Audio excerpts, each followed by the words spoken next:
Hi everyone. നമ്മൾ ഇന്ന് CSIR net ഫിസിക്സിന്റെ last month സ്ട്രാറ്റജീനെ പറ്റിയിട്ടാണ് പറയുന്നത്. നമുക്ക് CSIR നെറ്റ് എക്സാം നടന്നത് ലാസ്റ്റ് മന്തിൽ ഏകദേശം ഡിസംബർ ഒരു മിഡോട് കൂടിയിട്ടാണ് എക്സാം കഴിഞ്ഞത്.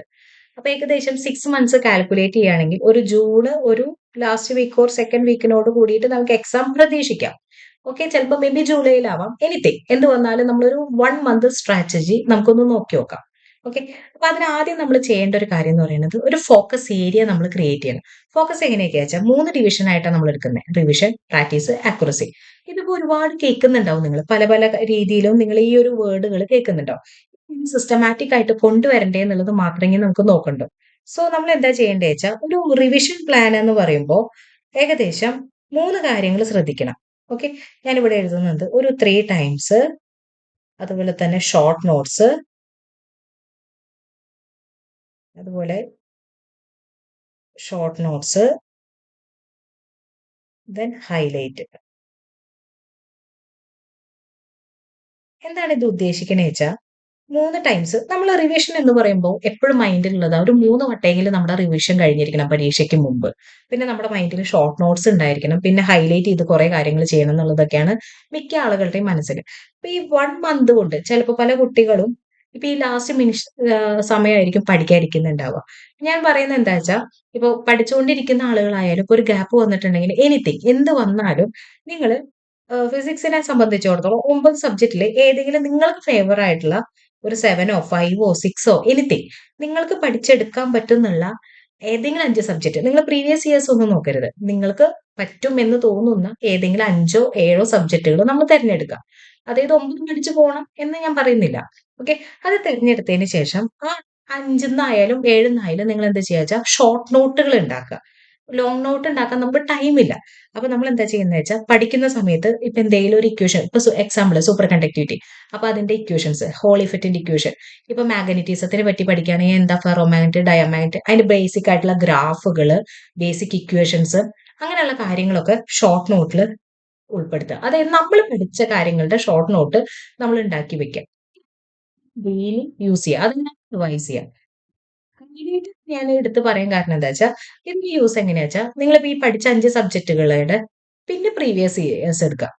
അതിനെ റിലേ ഇപ്പൊ എക്സാമ്പിൾ ഒരുപാട് അവൈലബിലിറ്റി ഉണ്ട് നമുക്ക്. ഓക്കെ, ഒരുപാട് മെറ്റീരിയലുകൾ ഉണ്ട്. ഇപ്പോ കണ്ടൻസ്ഡ് മാറ്റർ നിങ്ങൾക്ക് നല്ല രീതിയിൽ അറിയുന്ന ഒരാളാണെന്ന് വിചാരിക്കുക. അപ്പൊ നിങ്ങൾ എന്ത് ചെയ്യുക, കണ്ടൻസ്ഡ് മാറ്ററിന്റെ പ്രീവിയസ് ഇയേഴ്സ്, അതെ അതിന്റെ മാത്രം പ്രീവിയസ് ഇയേഴ്സ് കിട്ടുന്ന ഒരുപാട് മെറ്റീരിയൽസ് ഇപ്പൊ ഉണ്ട്, നമുക്ക് അവൈലബിലിറ്റി ഇഷ്ടം പോലെ ഉണ്ട്. അപ്പൊ അതിന്റെ മാത്രം മെറ്റീരിയൽ എടുത്തിട്ട് അതിൽ ഉണ്ടാവുമല്ലോ ഇന്ന പ്രീവിയസ് ഇയർ, അതായത് 2017 15 13 എന്നൊക്കെ പറഞ്ഞിട്ട് ഓരോ ഇയറിന്റെ പ്രീവിയസ് ഇയേഴ്സ് അതിന്റെ അടിയിൽ ഉണ്ടായിരിക്കും. അതിൽ നോക്കുക.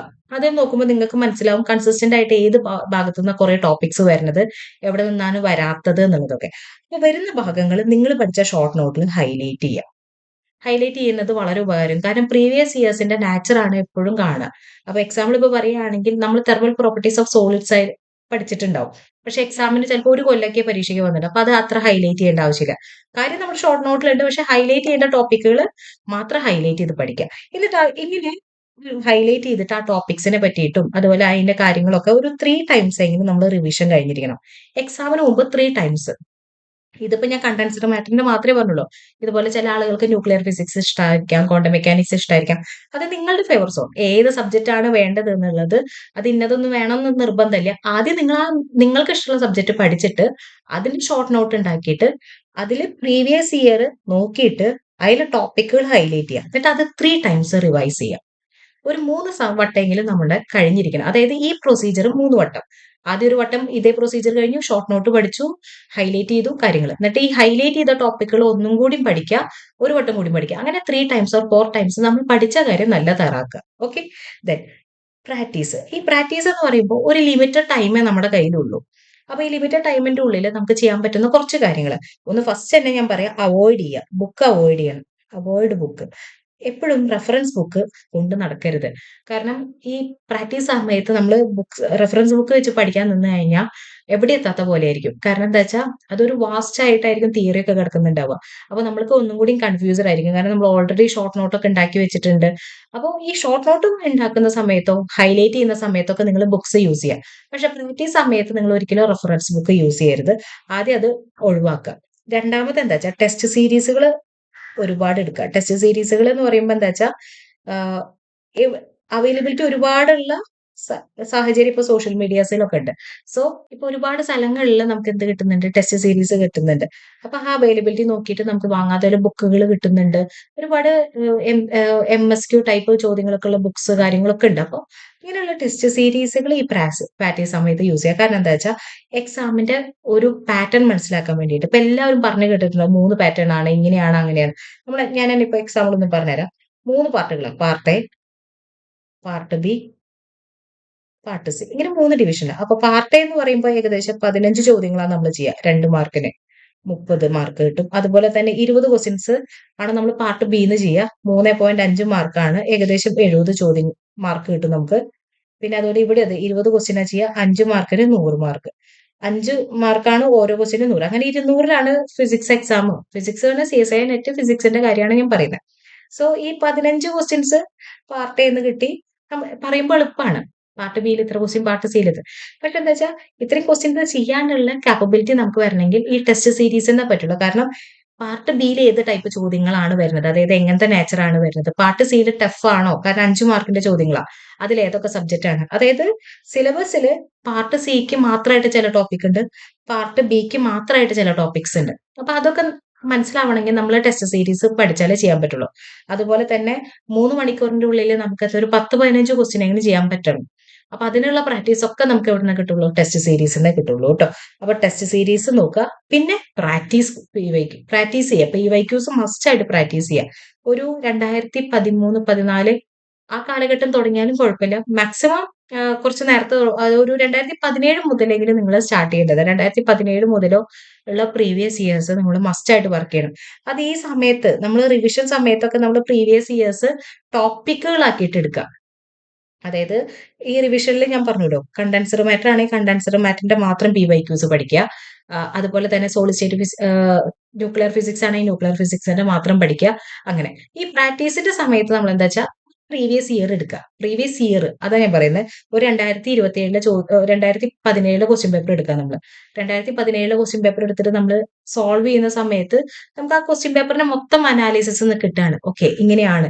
ഇത് ഓരോ ടോപ്പിക്ക് പഠിക്കുമ്പോൾ നമ്മൾ ആ ടോപ്പിക്കിലാണ് അക്യുറസി വരുള്ളൂ. ഒരു പ്രാക്ടീസ് ചെയ്യുന്ന സമയത്ത് ഒരു PYQ എടുക്കുമ്പോഴാണ് നമ്മൾ ഒരു എക്സാം പോയിന്റ് ഓഫ് വ്യൂവിലേക്ക് നോക്കുന്നത് കേട്ടോ.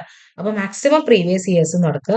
പിന്നെ പഠിക്കാൻ വേണ്ടിയിട്ട് മാക്സിമം പ്രാക്ടീസ് സമയത്ത് മാക്സിമം ഒരു 9 മണിക്കൂറെങ്കിലും അതിൽ ഇൻവെസ്റ്റ് ചെയ്യാൻ നമ്മൾ നോക്കണം. പ്രാക്ടീസ് സമയത്ത് എപ്പോഴും അത് ഒരു 9 to 10 അവേഴ്സ് നമ്മൾ പഠിക്കാനായിട്ട് മാറ്റി വെക്കണം. മാക്സിമം ഒരു 9 to 10. ലാസ്റ്റ് മന്തിന്റെ കാര്യം കേട്ടോ ഞാൻ പറയുന്നത്. മുമ്പേ പഠിക്കുമ്പോൾ ഒരു 4-3 മണിക്കൂർ മാറ്റി വെച്ചത് ഇവിടെ കുറച്ചും കൂടി എഫേർട്ട് ഇട്ടിട്ട് ഒരു 9 മണിക്കൂറെങ്കിലും നമ്മൾ മാറ്റി വെക്കുക. അതായത് പ്രാക്ടീസ് ചെയ്യാൻ വേണ്ടിയിട്ടും റിവിഷൻ ചെയ്യാൻ വേണ്ടിയിട്ടും ഡെയിലി അത് കൺസിസ്റ്റന്റ് ആയിട്ട് ഇരിക്കണം എന്നൊന്നും പറയുന്നില്ല. ഒരു 2 മണിക്കൂറോ 3 മണിക്കൂറോ ഒരു സമയത്ത്, പിന്നെ വേറൊരു സമയത്ത് ഒരു 3 മണിക്കൂർ ഇരുന്നാൽ മതി. ഷഫിൾ ചെയ്ത് ഇരുന്നാൽ മതി. പക്ഷെ ഒരു 9 മണിക്കൂറെങ്കിലും അത് ഇൻവെസ്റ്റ് ചെയ്യുമ്പോൾ എന്താ വെച്ചാൽ നമുക്ക് ഒരുപാട് ഗുണങ്ങൾ കിട്ടും. അതുപോലെ തന്നെ അക്യുറസിയിൽ എങ്ങനെയാ വെച്ചാൽ ഞാനിപ്പോ ഈ പറഞ്ഞ പോലെ 9 തൊട്ട് 10 മണിക്കൂറൊക്കെ ഇരുന്ന് പഠിക്കുന്ന സമയത്ത് നമുക്ക് എന്താ വെച്ചാൽ നമ്മളുടെ തെറ്റുകളും അതേപോലെ നമുക്ക് എവിടെയാണ് മീൻസ് ഷോർട്സ് നോട്ടിൽ ഇപ്പൊ എന്താ ഇല്ലാത്തത്, ഹൈലൈറ്റ് ചെയ്യേണ്ട കാര്യങ്ങൾ എന്താണ്, നമ്മളുടെ അപാകതകൾ എന്താണെന്നുള്ളതൊക്കെ നമുക്ക് ഈ ആക്യുറസിയുടെ ഭാഗത്ത് അതായത് അതിൽ ഉൾപ്പെടുത്താം. കാരണം ഈ 9-10 മണിക്കൂർ ഇരുന്ന് നമ്മൾ പഠിക്കുന്ന സമയത്ത് ഒരു ദിവസം ഒരു പ്രീവിയസ് ഇയർ പഠിക്കുന്നു, ഏതെങ്കിലും ഒരു സബ്ജക്റ്റിന്റെ ഫുൾ പ്രീവിയസ് ഇയേഴ്സ് ഇരുന്ന് പഠിക്കുന്നു, ഷോർട്ട് നോട്ട് പഠിക്കുന്നു, അതിന്റെ ഒരു വട്ടം കൂടി റിവൈസ് ചെയ്യുന്നു. അങ്ങനെയൊക്കെ വരുമ്പോൾ നമുക്ക് നമ്മുടെ ആക്യുറസി ഗ്രേറ്റ് ചെയ്ത് കൊണ്ടുവരാൻ പറ്റും. നമ്മുടെ പ്രോബ്ലം സ്കില്ലിങ് ഒക്കെ ഉണ്ടല്ലോ, അതൊക്കെ അതായത് ഈ കോൺസെപ്റ്റ് മാത്രം അറിഞ്ഞാൽ പോരാ, പ്രോബ്ലം ചെയ്യാനുള്ള ഒരു കഴിവും കൂടി വേണം നെറ്റിന്, അല്ലെ? ചുമ്മാ നമുക്ക് അവിടെ പോയിരുന്ന് കാര്യങ്ങൾ പറഞ്ഞ്, അതായത് ചിലപ്പോൾ ഒരാൾക്ക് ഇലക്ട്രോസ്റ്റാറ്റിക്സിലെ കണ്ടക്ടറിനെ പറ്റിയിട്ട് അറിയുന്നുണ്ടായിരിക്കും. പക്ഷെ കണ്ടക്ടറിനെ റിലേറ്റ് ചെയ്തിട്ട് ഇപ്പൊ ഒരു സർഫസ് ചാർജിന്റെ ഒരു പ്രോബ്ലം ആയിരിക്കും തന്നിരിക്കുന്നത്. പക്ഷെ അതിന്റെ ഇക്വേഷൻ നമുക്കറിയണം, അതിൽ ഇടേണ്ട വാല്യൂസുകൾ അറിയണം, മാത്തമാറ്റിക്കൽ ആ ഒരു സ്റ്റെപ്പ് ഉണ്ടല്ലോ, മാത്തമാറ്റിക്കലി സോൾവ് ചെയ്ത് വരുന്ന സ്റ്റെപ്സ് ഒക്കെ നമുക്ക് അറിയണം. ഈ ആക്യുറസിയിലാണ് നമ്മൾ മാറ്റി വെക്കേണ്ടത് കേട്ടോ. അപ്പൊ ഈ ആക്യുറസി വളരെ ഇമ്പോർട്ടന്റ് ആണ്, ഓർത്തു വെക്കാൻ. ഓക്കെ, പിന്നെ മെയിൻ ആയിട്ട് പാർട്ട് എ എന്ന് പറഞ്ഞൊരു സെക്ഷൻ ഉണ്ട്. അത് ഇമ്പോർട്ടന്റ് ആണ്. അത് റീസണിങ്ങിന്റെ ഒരു പാർട്ടാണ്. അത് മാക്സിമം നമ്മളൊരു ദിവസം ഒരു അരമണിക്കൂറെങ്കിലും നമ്മൾ അതിനു വേണ്ടി സ്പെൻഡ് ചെയ്യാം. കാരണം അത് പ്രീവിയസ് ഇയേഴ്സിൽ ആണ് കിട്ടുക. അപ്പൊ പ്രീവിയസ് ഇയേഴ്സിൽ തന്നെ അതേ പാറ്റേണിലുള്ള വേറെ ക്വസ്റ്റ്യൻസ് ഒരുപാട് SSCയുടെ ഒക്കെ ക്വസ്റ്റ്യൻസ് ഇപ്പൊ അവൈലബിൾ ആണ്. ചുമ്മാ ഒന്ന് ചെയ്ത് നോക്കുക. കാരണം 30 മാർക്കാണ് നമുക്ക് അവിടെ കിട്ടാനുള്ളത്. ആ 30 മാർക്ക് കിട്ടിയാൽ തന്നെ നമുക്ക് കട്ട് ഓഫിന്റെ അടുത്ത് നിൽക്കുന്ന പോലെ, കട്ട് ഓഫിനേക്കാളും ഫാർ ഫാർ ദൂരെയായിട്ട് നമുക്ക് നിൽക്കും. കാരണം ഫിസിക്സിൽ നിന്ന് ഇതിന്ന് ഒരു 30 മാർക്കും ഇതിൽ നിന്ന് എങ്ങനെയെങ്കിലും നമുക്ക് ഒരു 80 മാർക്ക് കിട്ടിയാൽ തന്നെ നമ്മൾ സേഫ് സ്കോറായി. അപ്പൊ രണ്ടിലും കൂടി ഇതിന്നൊരു 40ഉം അല്ലെങ്കിൽ ഇതിന്നൊരു 35ഉം ഇതിന്നൊരു 35ഉം കിട്ടി 70 കിട്ടിയാലും നമ്മൾ സേഫില. ഒരു 100ന്റെ അടുത്ത് കിട്ടിയാൽ സേഫാണ്. അപ്പൊ ഏറ്റവും കൂടുതൽ സ്കോർ ചെയ്യാൻ പറ്റുന്ന ഒരു ഭാഗമാണ് പാർട്ട് എ. അപ്പൊ അതിന് വേണ്ടിയിട്ടും കൂടി കുറച്ചു നേരം ഫോക്കസ് ചെയ്യുക കേട്ടോ. നമ്മൾ ഇത്രയും കാര്യങ്ങളും ശ്രദ്ധിക്കുക. പിന്നെ ലാസ്റ്റ് എന്താ വേണ്ടേച്ചാ, ഇപ്പൊ നിങ്ങൾ എല്ലാവരും ചെയ്യേണ്ട ഒരു 2025 ഡിസംബറിൽ എക്സാം നോക്കുക.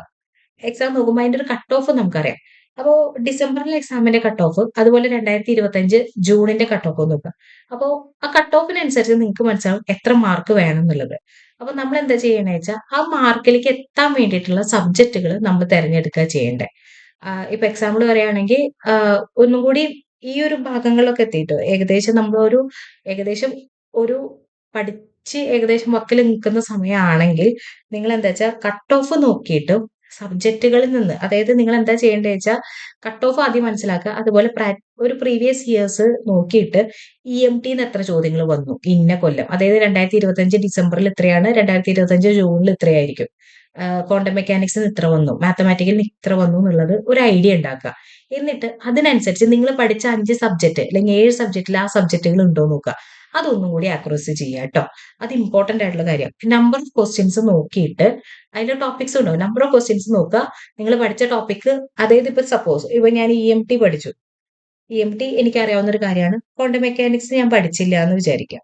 പക്ഷെ ഞാൻ ആ ലിസ്റ്റ് എടുത്ത് നോക്കുമ്പോൾ EMTന്ന് 7 ചോദ്യം, ക്വാണ്ടം മെക്കാനിക്സിന്ന് 14 ചോദ്യം വന്നിട്ടുണ്ടെങ്കിൽ എനിക്ക് മനസ്സിലായി ഓക്കെ ഇതിന്ന് ക്വസ്റ്റ്യൻസ് വന്നിട്ടുണ്ട്. അപ്പൊ നമുക്ക് ക്വാണ്ടം മെക്കാനിക്സിന്ന് പഠിക്കാൻ പറ്റുന്ന കാര്യങ്ങൾ, അതായത് കുറച്ച് കൂടുതൽ ക്വസ്റ്റ്യൻസ് ക്വാണ്ടം മെക്കാനിക്സ് ഉണ്ടെങ്കിൽ മുഴുവൻ പഠിക്കണ്ട, നമുക്ക് പറ്റുന്ന ഒന്നോ രണ്ടോ ടോപ്പിക് ഇന്ന് കവർ ചെയ്യാൻ പറ്റുവെച്ചാൽ അങ്ങനെ കവർ ചെയ്യാം. ഇതൊക്കെ ലാസ്റ്റ് ആക്യുറസിയിൽ ചെയ്യേണ്ട കേട്ടോ. എക്സാമിനോടനുബന്ധിച്ച് ഈ ലാസ്റ്റ് മന്തിൽ ചെയ്യേണ്ട കാര്യങ്ങളാണ്. ഓക്കെ. ഒരു 6 മന്ത്സ് 7 മന്ത്സ് ഇരിക്കുകയാണെങ്കിൽ നമുക്ക് എന്താ വെച്ചാൽ എല്ലാ സബ്ജക്റ്റും നമുക്ക് പഠിച്ചു പോകാനുള്ള ടൈം ഉണ്ട്. ഇതിലെന്താ വെച്ചാൽ സെലക്റ്റീവ് എന്നുള്ള ഒരൊറ്റ കാര്യമുള്ളൂ. ആദ്യം 5ഓ 6ഓ സബ്ജക്റ്റ് നമ്മുടെ ഓൺ ആക്കിയിട്ട് നമ്മൾ ഉണ്ടാക്കുക. അതായത് അത് പ്രീവിയസ് ഇയേഴ്സ് ഒന്നും വേണ്ട. നമ്മൾക്ക് എന്ത് പഠിക്കാൻ പറ്റുന്നോ അത് നോക്കുക. അത് കഴിഞ്ഞിട്ട് അതിനെ ഹൈലൈറ്റ് ചെയ്ത് പഠിച്ചതിന് ശേഷം ലാസ്റ്റിലേക്ക് എത്തുമ്പോഴേക്കും പ്രീവിയസ് ഇയേഴ്സിലെ നമ്പർ ഓഫ് ക്വസ്റ്റ്യൻസ് നോക്കിയിട്ട് നമ്മൾ പഠിക്കാത്ത സബ്ജക്റ്റുകൾ ഉണ്ടെങ്കിൽ അതിൽ നിന്ന് നമുക്ക് പഠിച്ചാൽ പറ്റും എന്ന് തോന്നുന്ന ടോപ്പിക്സുകൾ സെലക്ട് ചെയ്തിട്ട് ചെയ്യുമ്പോൾ നമുക്ക് എന്താ വെച്ചാൽ ഒരു ബൂസ്റ്റ് ചെയ്യാൻ പറ്റും റാങ്ക്. എന്തായാലും കട്ട് ഓഫിന് മുകളിലേക്ക് പോകാൻ പറ്റും. കാരണം ഒട്ടും പഠിക്കാതെ പോകുന്നത് ഒന്നോ രണ്ടോ ഭാഗങ്ങളിൽ പഠിച്ചു പോകുമ്പോഴുള്ള വ്യത്യാസം അതാണ് കേട്ടോ. ഇതൊക്കെ ലാസ്റ്റ് മന്തിൽ മാത്രമേ ചെയ്യാൻ പറ്റുള്ളൂ നമുക്ക്. അത് മുമ്പ് ചെയ്യുമ്പോൾ എന്താ കുറവ് ഉണ്ടാവുക വെച്ചാൽ നമുക്കൊക്കെ മറന്നു പോകും. ഈ ലാസ്റ്റ് മന്ത് ആകുമ്പോൾ നമ്മൾ അത് സെറ്റിലായിട്ട് പൊക്കോളും. 1 ബൈ 1 ആയിട്ട് പൊക്കോളൂ കേട്ടോ. അപ്പൊ ഈ ഒരു ഭാഗം നല്ല വൃത്തിക്ക് നോക്കുക. അതുപോലെ പ്രീവിയസ് ഇയേഴ്സ് ഞാൻ പറഞ്ഞ പോലെ ഓരോ ടോപ്പിക്കിന്റെ പ്രീവിയസ് ഇയേഴ്സ് നോക്കുക. അതായത് ഇപ്പൊ കിട്ടുന്നുണ്ട്. ഒരു സബ്ജക്റ്റിനെ റിലേറ്റ് ചെയ്ത് കഴിഞ്ഞാൽ 10 കൊല്ലത്തെ പ്രീവിയസ് ഇയേഴ്സ് ഫുള്ള് കിട്ടും. ഓക്കെ. അതും ചെയ്യാം. ഒരു പ്രീവിയസ് ഇയർ അങ്ങനെ തന്നെ നെറ്റിന്റെ പേപ്പർ എന്താണോ അതിൽ എല്ലാ സബ്ജക്റ്റുകളും ഉണ്ടാവും. അതും പഠിക്കുക. ഓക്കെ. അത് എപ്പോഴും റിവിഷൻ കഴിഞ്ഞതിന് ശേഷം മാത്രം ഒരു വട്ടം റിവിഷൻ കഴിയണം. ഒന്നോ രണ്ടോ വട്ടം റിവിഷൻ ചെയ്തതിന് മാത്രമേ പ്രാക്ടീസിലേക്ക് പോകാൻ പാടുള്ളൂ കേട്ടോ. റിവിഷൻ കഴിഞ്ഞതിന് ശേഷം മാത്രം നിങ്ങൾ പ്രാക്ടീസ്, അതായത് ഒരു വട്ടം എല്ലാ സബ്ജക്റ്റിന്റെയും റിവിഷൻ കഴിഞ്ഞിരിക്കണം. അതായത് റിവിഷൻ എന്ന് പറഞ്ഞു കഴിഞ്ഞാൽ നിങ്ങൾ ഷോർട്ട് നോട്ട്, ഹൈലൈറ്റ് എല്ലാ കാര്യങ്ങളും കഴിഞ്ഞിട്ട് അതിനുശേഷം മാത്രം നിങ്ങൾ ടെസ്റ്റ് സീരീസിലേക്ക് പോവുക. കാരണം പഠിക്കാതെ ടെസ്റ്റ് സീരീസ് ചെയ്യരുത്. പഠിച്ചിട്ട് മാത്രം ചെയ്യാൻ നോക്കുക. അതായത് ഒരു സബ്ജക്റ്റിന്റെ നോളേജ് ഉണ്ടെങ്കിൽ മാത്രമേ നമുക്ക് ടെസ്റ്റ് സീരീസിൽ ഒന്നോ രണ്ടോ ചോദ്യങ്ങളും ചെയ്യണമല്ലോ. അതിന് പറ്റുള്ളൂ കേട്ടോ. ഈ ഒരു കാര്യം നോക്കി കഴിഞ്ഞാൽ നമുക്ക് ലാസ്റ്റ് മന്ത് ഒരു സിസ്റ്റമാറ്റിക് ആയിട്ട് ഈ ഒരു പ്ലാനിൽ പോവുകയാണെങ്കിൽ നമുക്ക് ഉറപ്പായിട്ട് ഒരു 100 മാർക്കിന് മേലെ എന്തായാലും സെക്യൂർ ചെയ്യാൻ പറ്റും. ഓക്കെ.